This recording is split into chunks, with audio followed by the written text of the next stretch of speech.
Corner crew. Welcome to another episode of the Hip Hop Happy Hour podcast. I am your host, as always, Brad Baily. Want to give a shout out to y'all, man. Keeping the Culture Corner going, supporting us. We appreciate you. I want to give a shout out to Weapon ESP and the whole Genosha Records crew. They got a show coming up July 1st at the Starlight in Southbridge, Massachusetts. The ESPs, you got to check them out. So we'll be out there. Culture Corner will be out there representing. Right now, I want to bring up our guest from Philadelphia. This young man, he's going to be a problem in this game coming up. I'm telling you, he's got a lot of talent. He's got a lot of potential, and he's got a lot of charisma. So let's bring up King Charisma right now. What up? What up? How we doing, gentlemen? How we feeling? What up, bro? What's going on? Thank you. We appreciate you coming on. Absolutely, man. Absolutely. Anytime. Oh, Very excited.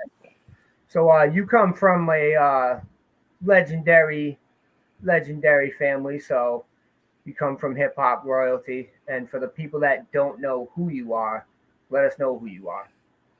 Yeah. So I definitely came up. I was kind of born into hip hop, if you will. I kind of had no choice, really.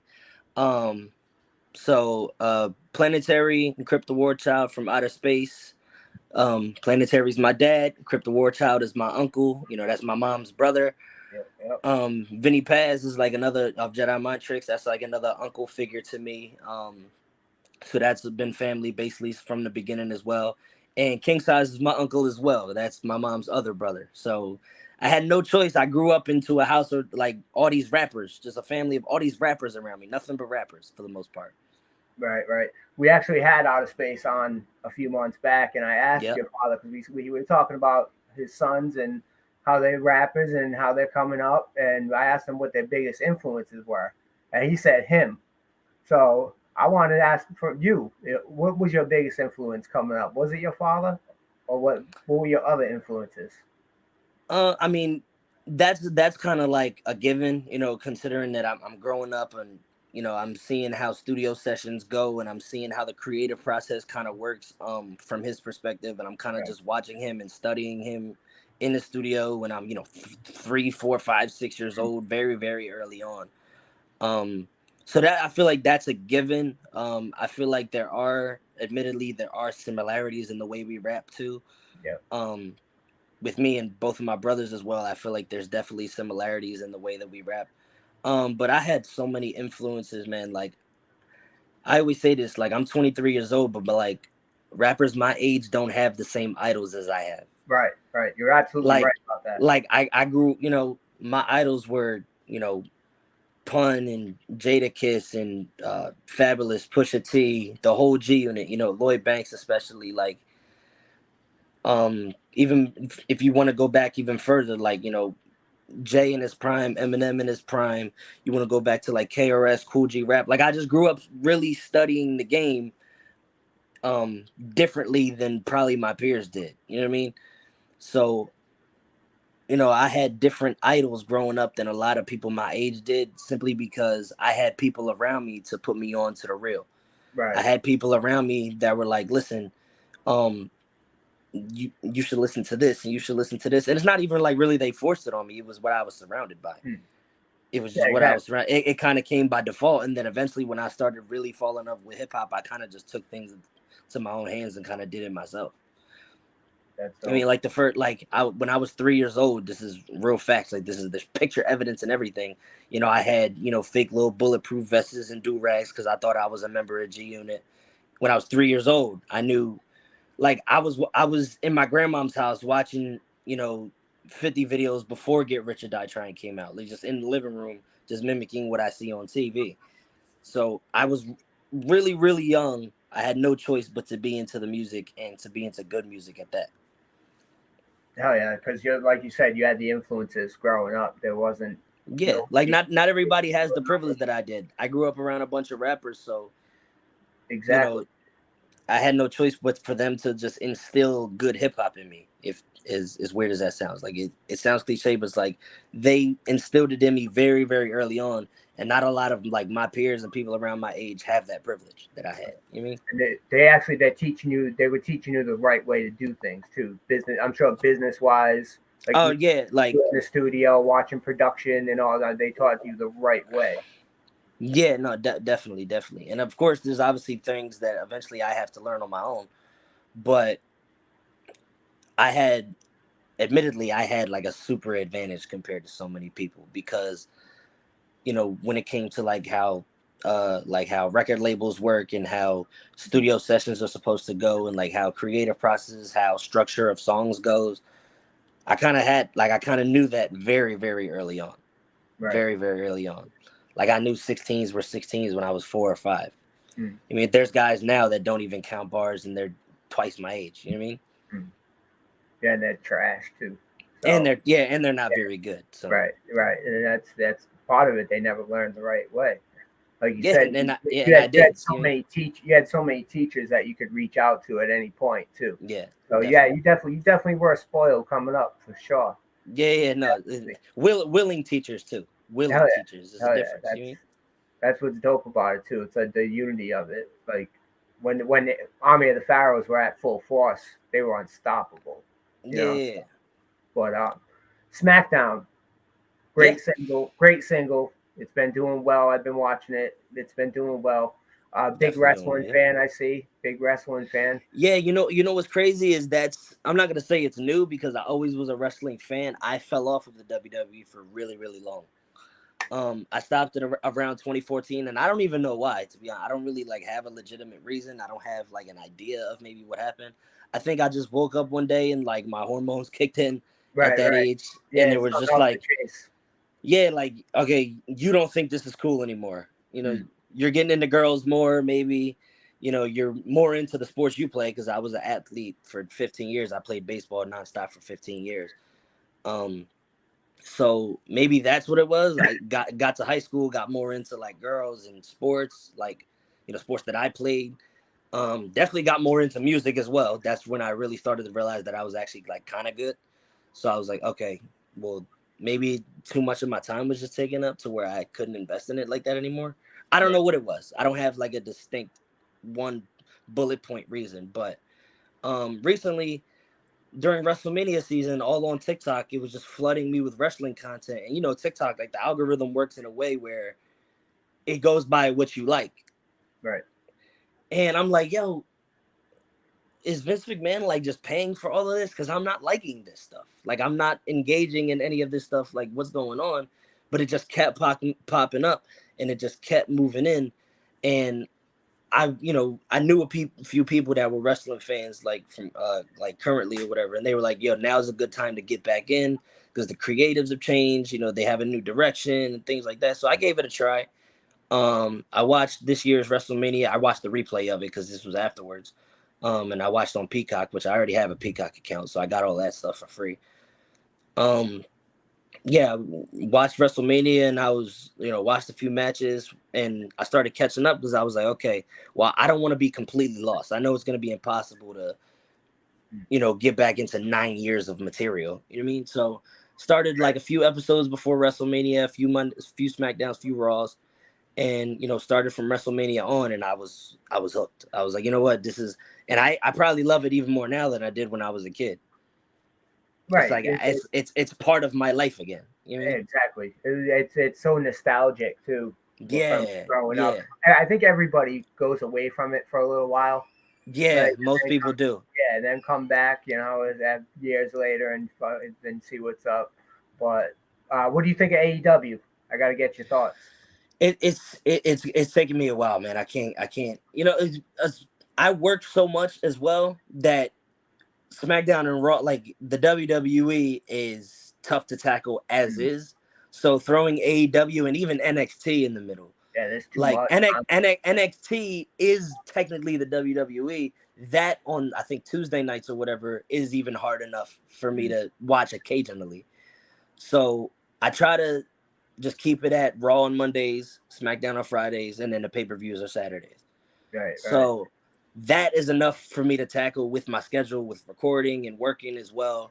Working as much as I do. So I'm not there yet, but I heard that the product is decent, so I might start sooner than later. I'm just not there yet with it, and I also haven't fell in love with any of the characters and wrestlers that I Mm. see on there. You know, I like MJF. I like MJF, but like everybody likes Yeah, MJF. You know what I he's mean? dope. He's the best Yeah, here. everybody likes MJF. I want him in WWE so badly, if I'm being honest. But Yeah, but yeah. with the PG man, they're gonna ruin Oh him. no, he yeah, they would have They to have yeah, they got to they go would back. have to change the company for him. Hell I yeah, mean, hell yeah, and they should. They really should if they were smart. they should, but I mean, it's But enjoyable for me in the PG era, but it's nothing's gonna be like the attitude and ruthless aggression era for me mm, ever. You know what I mean? I So I grew up on that, so I was a right, teenager growing up through that. So, but yeah, wrestling and hip hop go together like peanut yeah, butter and jelly almost. Superheroes, definitely, it all correlates with each other. most So, definitely. what are your thoughts on that? Like, what influences from wrestling have you brought in to your rap game? Would definitely obviously in terms of like the braggadocious stuff, like I grew up watching wrestling so much, like when I was from age like 3 to like 14. So in that time, in terms of instilling it in like the music that I make, it's kind of like you go by just like the most arrogant, ignorant dudes, whether it's on the mic or in the ring, whatever the case may be. So, and it's also like the aesthetics of it too. Like you take like the darker stuff, like for example, if you go like to some of my other works or whatever, it's like really horror themed, really dark, really like eerie, and I can take influences from Kane and Undertaker and people like that. But when it comes to like energy on songs as well, I can think of like Triple H and Shawn Michaels in terms of like the braggadocious energy.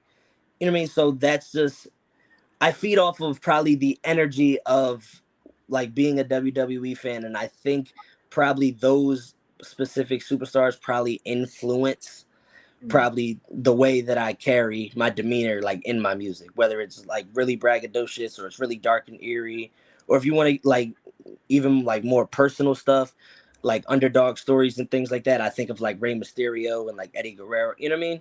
right. So, you know, because you always have a chip on your shoulder. When you're as competitive as I am, you always have that chip on your shoulder. And the odds aren't always going to be in your favor. When you look at people like Rey Mysterio, you know, being his size and how small he was, it took him so long to get into the company because of that. And Mm, that's kind of how I see, you know, I'm probably double his size in real life. But, you know, as I kind of take that underdog mentality into like every song, especially when I'm doing songs with other people. You know what I mean? oh yeah, yeah. They like you said, they go in hand Most um, definitely. for sure, for sure. But I want to move on to a little segment that we got here at the Hip Hop Happy Hour. It's called "What's Your Issue." Oh, man. Now, yeah, yeah, it could be anything. It could be a little pet peeve that bothers you daily, or it could be like a major issue that you want to change in this world or in your life. So, King Charisma, what's your issue? My issue, I've been waiting for this because I watched Outer Space's interview and I was like, I can't wait to do this one. So I work in the restaurant industry, you know what I'm saying? I wait tables to support myself as of right now, you know what I mean? So there's a lot of different personalities and a lot of different appetites that I happen to take care of all the time. Mm, And you know, you get your typical Karens and stuff, which is, you know, when you're good at what you do, you don't have to deal with it as much as, you know, most other people would have to. My issue isn't necessarily that because at the end of the day, with people like Karens and stuff, you can kind of just give it to the manager and just chalk it. My issue is, and this is a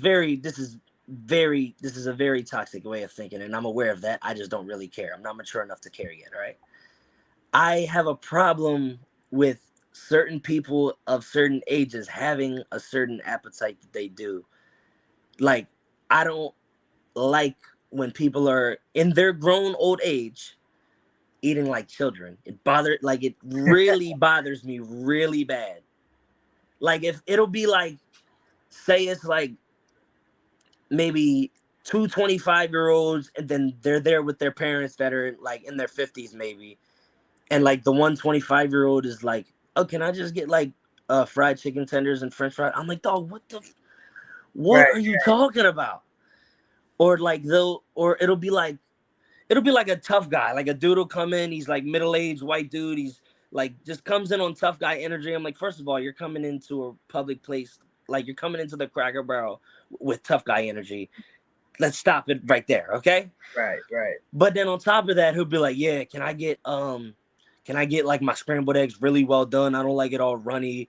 Can I get my steak well done? I don't like blood. And I'm like, dog, you can't come in like a tough guy and like be like, I want my steak well done. Yeah, you're ruining the food and you're coming in like trying to be like this tough dude. It's like, man, if you don't get your steak medium rare and stop being a douche, like, come on, man. I've been in the service industry for almost 30 years now. This August will make 30 years. I cook at nursing homes now, but I was in the do you? Word, yeah. Cool. I was in the restaurant business. I've done it all, from dishwasher, bus tables, waited, cooked. I've done it all. So I feel everything you're saying about the service industry. I see you on Facebook too, and some of the stuff you post, and I'm like, I'm with you, man. I feel you. No, it's just like, because I'm like, yo, your taste buds haven't developed at all. Like there's still grown adults like past my age that don't eat vegetables. And I'm like, that's like people that put ketchup on steak. Oh my god. Oh my god. I'm like, yo, man. Steak sauce, I can see that if that's what you like, but ketchup. Here's the thing. Crazy. I'm such a snob about it. Even that is excessive to me. I feel like you. I get it, but I'm like, yo, man, a good steak doesn't need anything. Right. You can just eat it like that. If it's cooked right. Yeah. If it's cooked right. To be fair, if it's cooked right, of course. But I'm like, there's grown people that eat like children, and it really makes me upset. It really makes me upset because I'm like, you still have 6-year-old taste buds, and you're well into your 30s. Oh yeah. Do better. Grow up. You know they got SpaghettiOs up in their cabinets too. Of course, and I like some good SpaghettiOs when it's convenient. But I'm like, dog, you can't be pushing 30, coming in and getting the kids chicken tenders and fries, dog. Come on, man. Grow up. Do better. Real quick, you're kind of blacking in and out on your screen. I don't know if you can see that. I can. I thought I was tripping, but no, it's all good. But we can clean that up in post. But live, it just runs what it is because we live. But again, Thank you everyone for tuning in. We got King Charisma with us, straight out of Philadelphia. What's it like coming up in Philly as a independent hip hop artist right now? I wanna put this nicely because I love my city. I do. It's part of who I am. I've invested my heart and soul into the city, and I love it dearly. If it was up to me, I would change. Like, if I was in charge of the city and I could change everything, I wouldn't. There's certain things that I would change, but for the most part, I love it here. You know what I mean? Like, if I could bring Philly somewhere else with me eventually in my other ventures in life, then I would.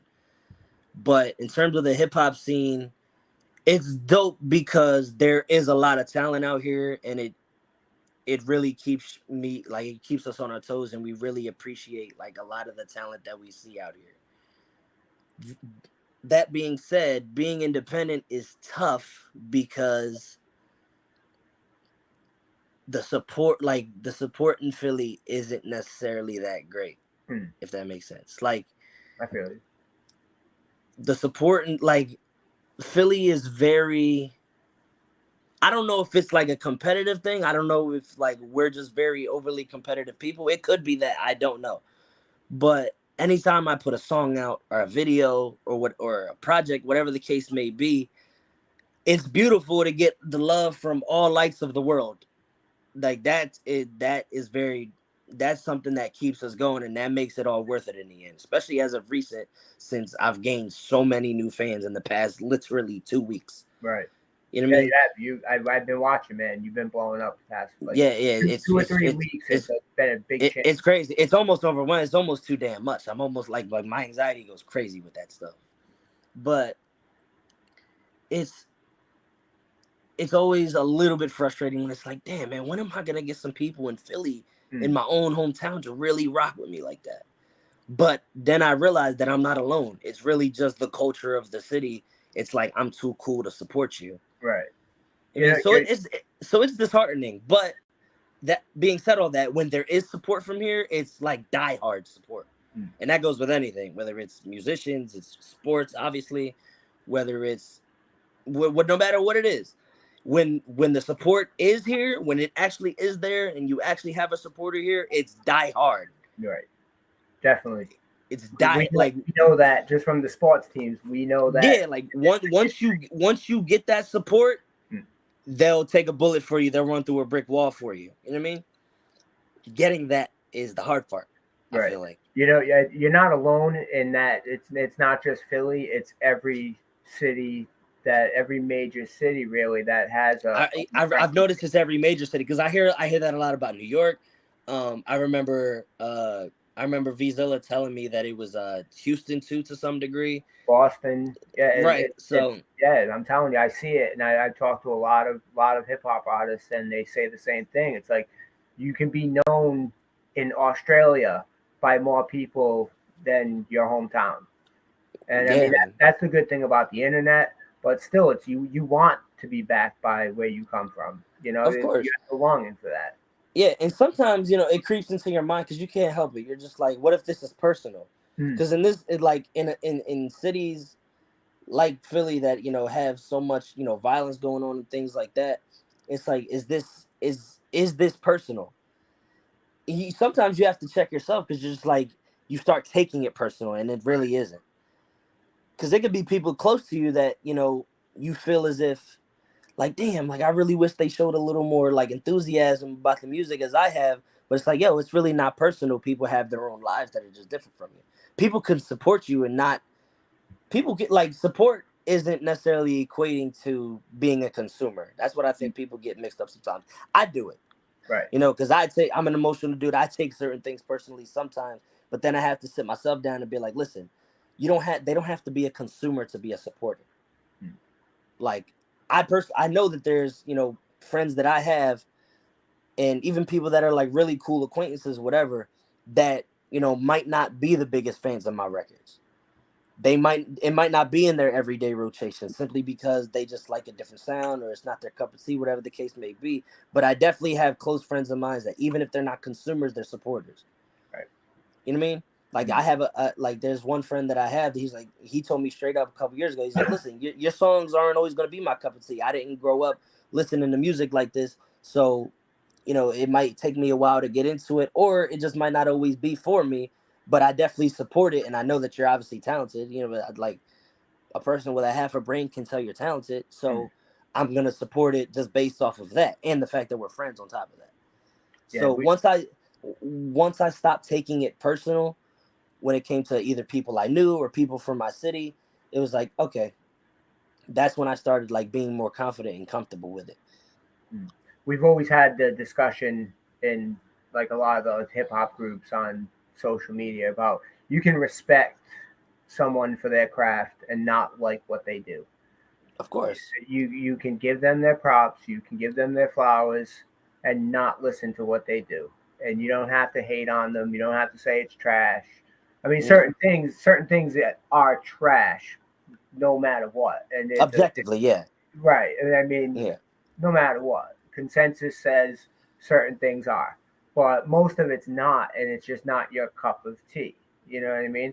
Like, I don't know if you've ever seen the Warak kids out there on all the social media. Yeah, I have. Yeah, I have. I'm from like 2 towns away from where they're at. So, right.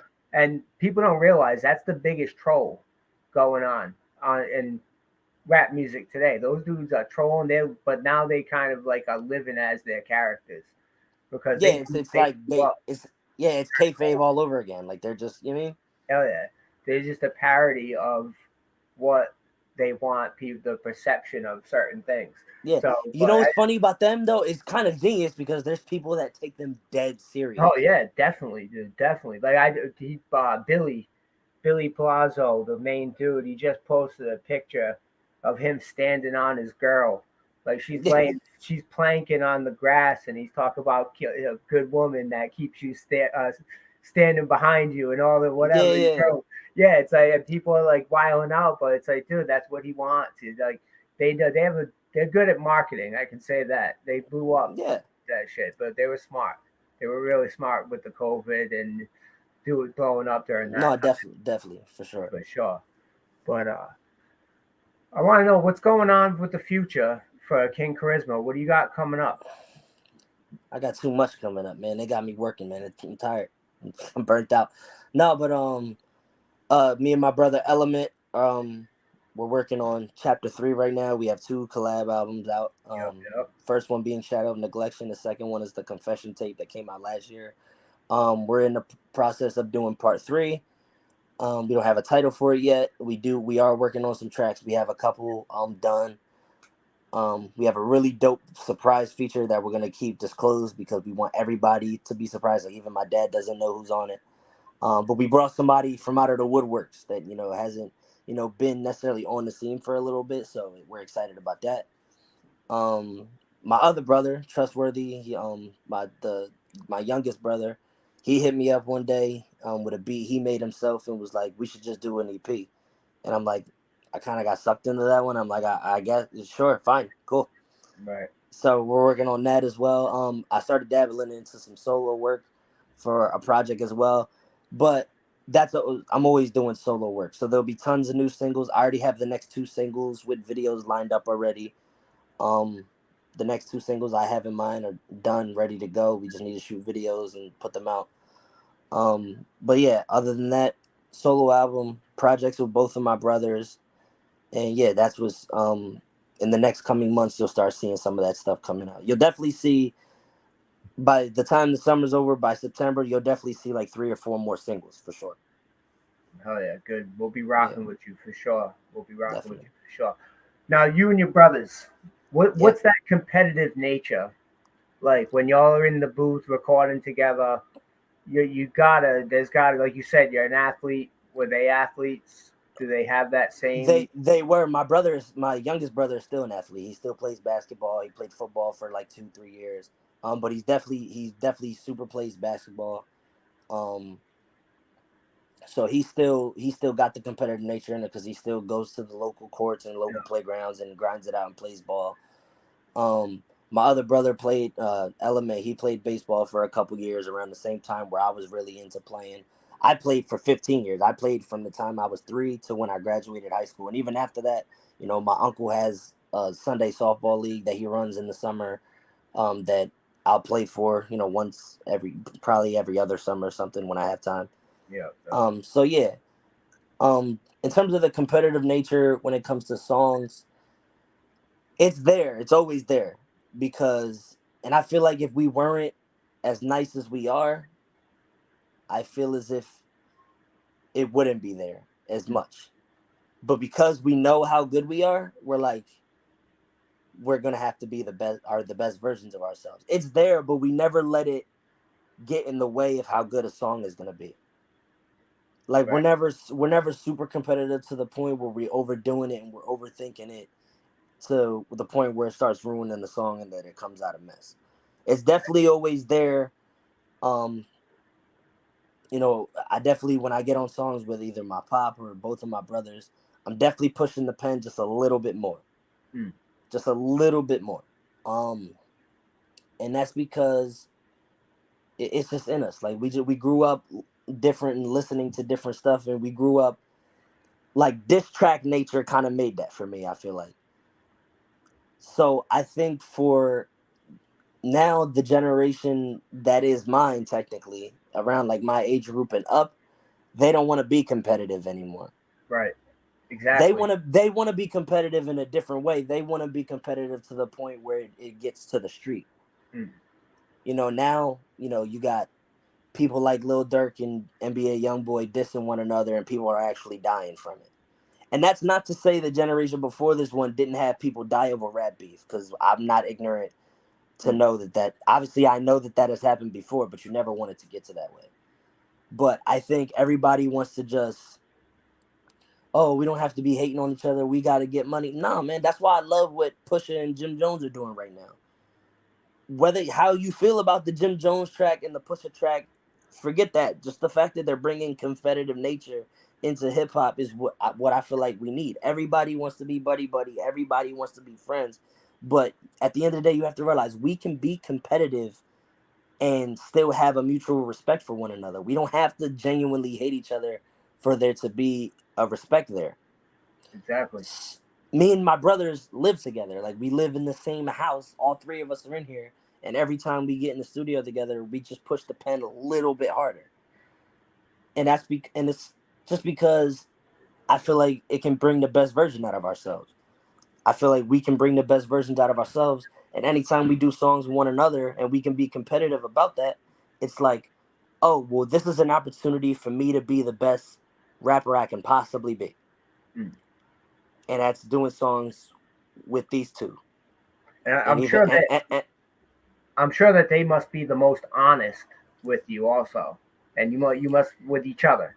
yeah, man, it's crazy though, because I think we support each other so much, and I think that's another thing, we're genuine fans of each other. Mm. Like, obviously we're brothers, and we know that all three of each other, like, we're all really talented. We already know that, but I think sometimes we have to tell each other how good each other are, if that makes sense. Like, I think, like, there's times where I'm just like, this is trash, this is the worst thing I've ever made in my entire life, and then he'll be like, oh, but you should get on the song. Like, just little gestures like that is just like, oh, they still think I'm dope enough, or I think they're dope enough to where we want to be involved with one another. You know what I Mm. mean? So, or we'll send each other songs back and forth, and they'll be like, this is crazy. So we're fans of each other on top of everything else. You know what I mean? So that kind of keeps it where it's at. Like, we're competitive with each other to a certain degree, and it's a healthy competition, but we're fans of each other first as well. It's good to have that foundation. It really is. It's good to Yeah, have. It's good yeah, to have that true brotherhood. Like yeah. I No, said, definitely. they're the only ones in this business that you can actually trust. You know what I mean? Yeah. So for So, sure. but to finish the answer, it was like, I think because we support each other so much and we're fans of each other, that there's been very few times where we had to be like, yeah, I'm not sure about this and that. And you know what I mean? I'm like, if they send me songs, I like everyone. So I'm like, yeah, of course you should put this out. It's dope. Mm. Rarely has there been a time where they were like, I'm not sure about this one. I'm not really sure if I like this. I'm not sure if this is the one. I'm not sure if this is gonna hit. That's rarely happened. I do it with myself. I'll be like, I'm the most honest with myself. But then I'll say that. I'll trash something of mine. I'll be like, I hate this song, I hate this song, I hate that song. Because if I'm being honest, everything up until like this year that I've been putting out, I like hate. Anything pre 2023, I like despise. So it's like, but they'll be like, this is dope though. I think you're bugging. Uh, Like, this is like, I like this work. Like, there's an album that I had out, came out around 2019 or whatever, and recently it got taken down from platforms just because of like just because of certain payments I had to make that I just couldn't at the time or whatever. mm. And he was like, yeah, you gotta put this back up, you gotta put that album back up. And I'm like, why would it? Huh? I don't even, like, I don't want anything to do with that. I don't want to ever hear that album ever again. But he's like, man, I think it's dope. And I'm just like, well, that proves that we're just fans of each other's work more than anything. Right. It's honestly, you gotta, if you gotta put it out, it's for the fans, really. And Yeah, yeah, I know that I have to do it eventually, but hell yeah, hell yeah. We're gonna be wrapping it up here in a few minutes. Again, I wanted to thank you for coming on. yeah, man. Right now it's time to plug whatever you got going on. You got any shows coming up, records you're gonna be releasing, anything you got, your social media. Let us know where to find you. Yeah, man. So, you guys, and any platform I'm on, which is mainly Instagram and TikTok now, and even YouTube, obviously, since I'm posting consistently with videos and stuff. It's at King Charisma, Kxng, the word charisma at the end.